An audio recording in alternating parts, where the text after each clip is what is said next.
కూడా గుర్తుపెట్టుకోవాలి. ఆ రోజు మనం చూస్తే విధ్వంసమైన ఆర్థిక వ్యవస్థ. ఆంధ్రప్రదేశ్ అంటే అందరూ చీకొట్టే పరిస్థితి.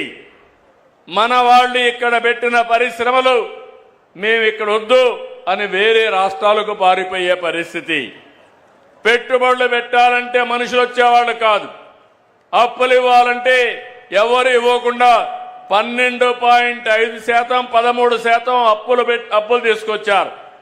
ఆస్తులు తాకట్టు పెట్టి అప్పులు తీసుకొచ్చారు. మీకు కూడా గుర్తుపెట్టుకోవాలి, ఒక్కోసారి మన కుటుంబం కూడా ఆర్థికంగా దెబ్బతింటే అప్పిచ్చేవాడు కూడా ఏదో ఒకటి తాకట్టు పెట్టమంటాడు. తాకట్టు పెట్టినా అధిక వడ్డీతో డబ్బులు ఇస్తారు. అదే గాని తిరిగి ఇస్తాడంటే తక్కువ వడ్డీతో డబ్బులు ఇస్తారు. అది నమ్మకం. ఆ నమ్మకాన్ని పోగొట్టారు. కానీ నేను ఒక మాట చెప్పాను, నన్ను నమ్మారు, మా కూటమిని నమ్మారు.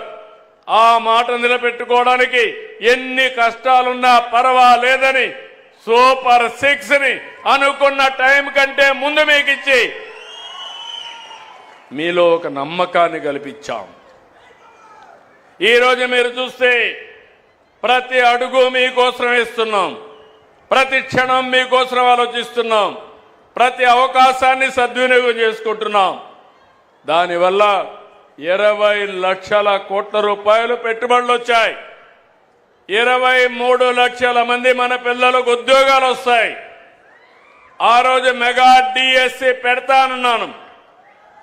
15,600 మంది పిల్లలకు ఉద్యోగాలు ఇచ్చిన ఘనత ఈ కూటమి ప్రభుత్వాన్ని. పోలీస్ కానిస్టేబుల్కు ఉద్యోగాలు ఇచ్చాం. అదే మాదిరిగా ఈరోజు మీరు చూస్తే గుంతల పడిపోయిన రోడ్లు, గ్రామాలకు పోవాలంటే ఇబ్బంది, డబ్బులు లేవు, మనస్సు ఉంది. అందుకే మా అధికారులు చెప్పాను, ఏమైనా పర్వాలేదు గుంతల పూడ్చే కార్యక్రమం తీసుకోమన్నా. నేను ఒకటి హామీ ఇస్తున్నా, ఈరోజు గుంతలు లేని రోడ్లుంటాయి. రేపు రాబోయే రోజుల్లో బ్రహ్మాండమైన రోడ్లు మీకు కల్పించే బాధ్యత మేము తీసుకుంటామని మరొక్కసారి హామీ ఇస్తున్నాను. ఇది మార్పు అవునా కాదా అని అడుగుతున్నా. మార్పు చూశారా లేదా అని మిమ్మల్ని అడుగుతున్నాను. ఢిల్లీలో కాంగ్రెస్ పార్టీ చేసే పనులు మీరు చూశారు. ఇక్కడ ఒక పార్టీ ఉంది, నేను ఎప్పుడూ చూడలేదు. నేను అధిక అపోజిషన్లో ఉంటే అసెంబ్లీలో మా మిస్సెస్ను కూడా తిట్టే పరిస్థితికి వస్తే ఎంత నేను బాంబులకు కూడా భయపడలా, క్లేమోర్ మైన్స్ కూడా భయపడలేదు. 23 క్లేమోర్ మైన్స్ నా మీద ప్రయోగించినప్పుడు సాక్షాత్తు నన్ను కాపాడింది వెంకటేశ్వర స్వామి దిగొచ్చి కాపాడాడు. అలాంటి నేనెప్పుడు కూడా వెంకటేశ్వర స్వామి మా ఇంటి దైవం. నేనెప్పుడు మా ఇంటి నుంచి చూస్తే వెంకటేశ్వర స్వామి నామాలు కనపడస్తాయి మంగాపురం ఆ సైడ్ నుంచి. అలాంటి వెంకటేశ్వర స్వామికి అపచారం చేసే పరిస్థితి ఈ మధ్యలో మీరు చూస్తున్నారు. అధికారంలో ఉంటే బూతులు తిడతారు, అపోజిషన్లో ఉంటే కూడా బూతులు తిడతారు. ఇది ఎక్కడ న్యాయమో ఏమయ్యా? మీకు ఇది కరెక్టేనా? మీకైతే కోపం రాదా? మీ తల్లిని తిడితే మీకు కోపం రాదా? మీ ఇంట్లో వాళ్ళని తిడితే మీకు కోపం రాదా? మనం తిట్టించుకోవడానికి రాజకీయం చేస్తున్నామా? బాధ, ఆవేదన, లెక్కలేనితనం, ఆంబోతులు మారిగా తయారైపోయారు. ఒకసారి రెచ్చగొట్టే ప్రయత్నాలు చేస్తున్నారు. రాష్ట్రాన్ని సర్వనాశనం చేశారు, గంజాయిమయం చేశారు. నేను ఆ రోజు మీకు చెప్పాను ఒక మాట, నేను అన్ని సమస్యలు పరిష్కారం చేస్తాను, కానీ గంజాయికి అలవాటు పడిపోతే అది ఒక వ్యసనంగా మారితే వాళ్ళని మార్చడం చాలా కష్టం అని చెప్పాను. మీకు జ్ఞాపకం ఉంటుంది. అదే జరిగింది. మొన్న మదనపల్లిలో చూశారు, మళ్ళీ గంజాయి తాగి మృగంగా ప్రవర్తించే పరిస్థితికి వచ్చాడు. నేను ఒకే మాట చెప్పాను, ఎవడైనా సరే ఈ రాష్ట్రంలో మత్తు సేవించి తద్వారా మానవత్వాన్ని పోగొట్టుకుంటే ఆడబిడ్డల జోలుకొస్తే అదే మీకు చివరి రోజు అవుతుందని ఎన్నోసార్లు చెప్పాను. ఇప్పుడు కూడా ఆ మాట కట్టుబడి ఉన్నాం. నేను ఎవరిని వదిలిపెట్టను. చట్టం దాని పని చేసుకుంటూ పోతుంది. అలాంటి వ్యక్తులు ఉండాల్సింది జైల్లో అయినా ఉండాలి, లేకుంటే చట్టం ద్వారా ఉరి శిక్షణ అయ్యాలి. ఆ భయంతో ఎవరైతే ఈ తప్పులు చేశారో వాళ్లే అఘాయిత్యం చేసుకునే పరిస్థితి వస్తారు తప్ప ఎవరిని వదిలిపెట్టే పరిస్థితి ఉండదని మరొకసారి మీకు హామీ ఇస్తున్నా. నాకు ఒక వారసత్వంగా వచ్చింది మీరు చెప్పాలి, ప్రజలు ఆలోచించాలి. తిరుమల తిరుపతి దేవస్థానంలో ఒకప్పుడు మీరు తిరుపతికి పోయారు, 1924 పోయారా లేదా అని మిమ్మల్ని అడుగుతున్నా. నాసి రకం ప్రసాదాలు అవునా కాదా అని మిమ్మల్ని అడుగుతున్నా. అప్పుడు ఇచ్చిన లడ్డు మీరు తిన్నారా? 1924లో తెస్తే సువాసన వచ్చిందా? నెయ్యి వాసన వచ్చిందా? అందులో నేను అడుగుతున్నా ఒకే మాట. మా తమ్ముడు నామాలు కూడా పెట్టుకున్నాడు. అది పవిత్రత, దేవుని మీద అభిమానం. చాలా మంది ఉన్నాం, ఒక నమ్మకం. ఆ నమ్మకాన్ని, ఆ పవిత్రతను దెబ్బతీసే అధికారం ఎవరికీ లేదు. ఒక మసీదు కావచ్చు, ఒక చర్చ్ కావచ్చు, ఒక దేవాలయం కావచ్చు, ఆ పవిత్రత కాపాడే బాధ్యత తీసుకోవాలి. అలాంటిది అపవిత్రం చేస్తే నేను ముఖ్యమంత్రి అయిన తర్వాత నేను ఇచ్చిన హామీ ప్రకారం రెండో సంతకం ఆఫీసర్ వేసింది తిరుమల తిరుపతి దేవస్థానం ఈవోగా వేసి శ్యామలరావుని ప్రక్షాళన కార్యక్రమానికి ప్రారంభించా. వస్తే నెయ్యి చూస్తే బాగా లేకపోతే తిరిగి పంపించి దాంట్లో నుంచి శాంపుల్ తీసుకొని ఎన్డీడీబీ పంపించారు. ఎన్డీడీబీ పంపిస్తే అందులో నుంచి ఎనిమల్ ఫ్యాట్ ఉందని ఆ రోజు చెప్పారు. అది చెప్పిన తర్వాత నేను ఆలోచించి ఇది నేను చెప్పకపోతే నా మీద అప్రతిష్ట వస్తుంది, అపవాదం వస్తుందనే ఉద్దేశంతో నేను చెప్పాను. తర్వాత లేనిపోని సమస్యలన్నీ క్రియేట్ చేసి సుప్రీంకోర్టు వరకు పోయే పరిస్థితికి వచ్చారు. సిట్ వేశారు. ఆ సిట్లో వచ్చినటన్నీ మీరు చదివి ఉంటారు. చాలా స్పష్టంగా చెప్పారు, అసలు ఇది నెయ్యే కాదు, కెమికల్స్తో తయారు చేసిన నెయ్యి అని చెప్పారు. రాష్ట్ర ప్రభుత్వాన్ని కూడా యాక్షన్ తీసుకోమని అధికార యంత్రాంగం పైన ఒక రిపోర్టు పంపించారు. ఇవన్నీ వస్తే తప్పుని తప్పించుకోవడానికి, వాళ్ళు చేసిన తప్పును వేరే వాళ్ళపైన వేయడానికి ప్రయత్నం చేసే నీచులున్నారంటే ఏమనాలి నాకైతే అర్థం కావడంలా. మీరందరూ ఒకసారి గుర్తుపెట్టుకోండి, ఆ రోజు నా మీద నేనే ముఖ్యమంత్రి, తెల్లవారు నిద్రలేశాను. వివేకానంద రెడ్డి మర్డర్ నిద్రలే చూస్తే టీవీ సాక్షిలో వేశారు. ఏమని? గుండెపోటుతో వివేకానంద రెడ్డి చనిపోయాడని.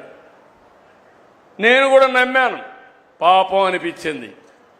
సాయంత్రం అయింది, పోస్ట్ మార్టం చేశాం. అది కూడా ఆయన కూతురు అడిగింది. అడిగితే పోస్ట్ మార్టం చేస్తే ఇది గుండెపోటు కాదు, గొడ్డలి పోటని తేల్చారు. సాయంత్రానికి నాటకాల రాయుడు మాట మారు చేశాడు. తండ్రి లేని బిడ్డను ఉన్న పెద్ద దిక్కుపోయాడని. అది అయ్యింది. తెల్లవారి నిద్రలేస్తానే సాక్షి పేపర్ ఒకసారి మీరు గుర్తుపెట్టుకోవాలి. నారాసుర రక్త చరిత్ర నా చేతిలో కత్తి పెట్టి నా జీవితంలో ఊహించని సంఘటన అది.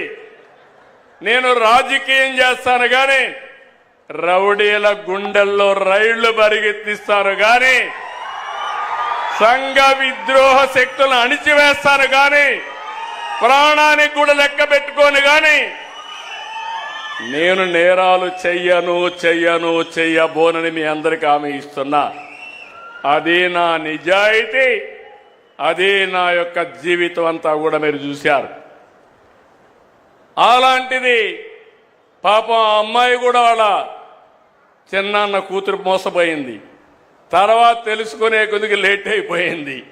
ఇప్పుడు తిరుగుతా ఉంది. సెక్యూరిటీ కూడా పెట్టుకొని తిరిగే పరిస్థితి వచ్చింది.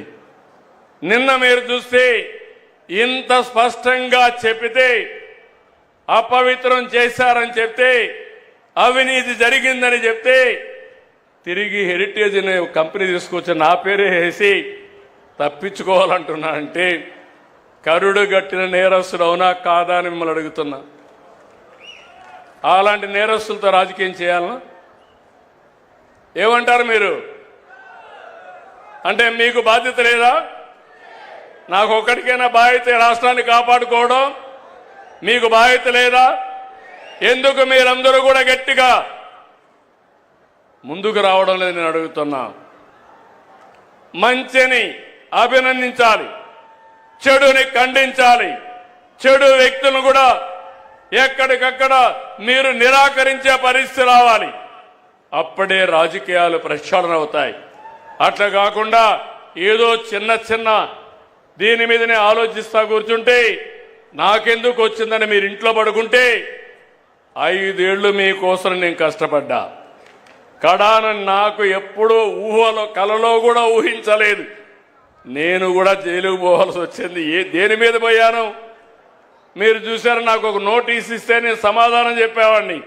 ఉన్న పళంగా నిన్ను అరెస్ట్ చేస్తున్నా అని పట్టుకొచ్చి లోపలేసే పరిస్థితికి వచ్చారు. కానీ దేనికోసం పోరాడాను? దేనికోసం? 45 సంవత్సరాలుగా నన్ను అభిమానించారు.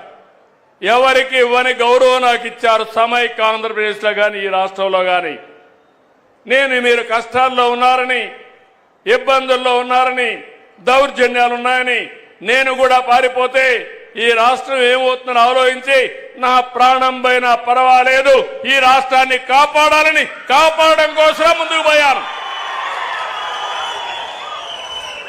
చాలా మంది అన్నారు జైల్లో నుంచి మీరు తిరిగి రారన్నారు. నేను ఎప్పుడూ భయపడలేదు.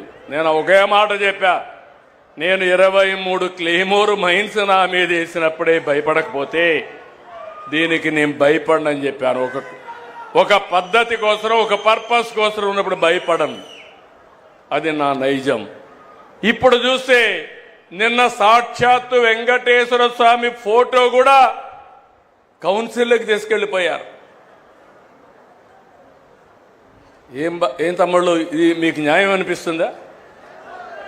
న్యాయం అనిపిస్తున్నానని మిమ్మల్ని అడుగుతున్నా. ఇలాంటి వాళ్ళతో నేను రాజకీయం చేయాలని మిమ్మల్ని అడుగుతున్నా. చెప్పులేసుకొని వెంకటేశ్వర స్వామి ఫోటో పెట్టుకొని ఫోటోలు తీసుకొని ఇసిరిసేస్తారు. అంటే ఏంటి మీ అజం? ఏంటి మీ అహంకారం? మీ అహంకారం అంతా ఒకటే, ఒక రాజకీయ పార్టీ అని. శివుడి తల మీద పాముంటే మనం ఏం చేయలేము ఒకసారి, అదే అనుకుంటున్నారు. నేను తప్పకుండా శివుడి తలపైన పాముంటే నమస్కారం పెట్టి శివుడికి దాన్ని బయట తీసుకొచ్చి పాముని ఏం చేయాలో అది చేస్తామని చెప్పి కూడా నేను మీకు తెలియజేస్తున్నా. ఎవరి కోసం ఇది? మీకోసం అవునా కాదా?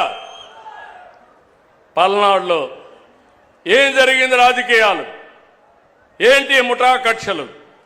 రాయలసీమ మొత్తం ముఠాల్ని పూర్తిగా అణిచివేసి ఈరోజు రాయలసీమ కరువు సీమ కాదు, రతనాల సీమని హార్టికల్చర్ హబ్గా తయారు చేస్తున్నారు.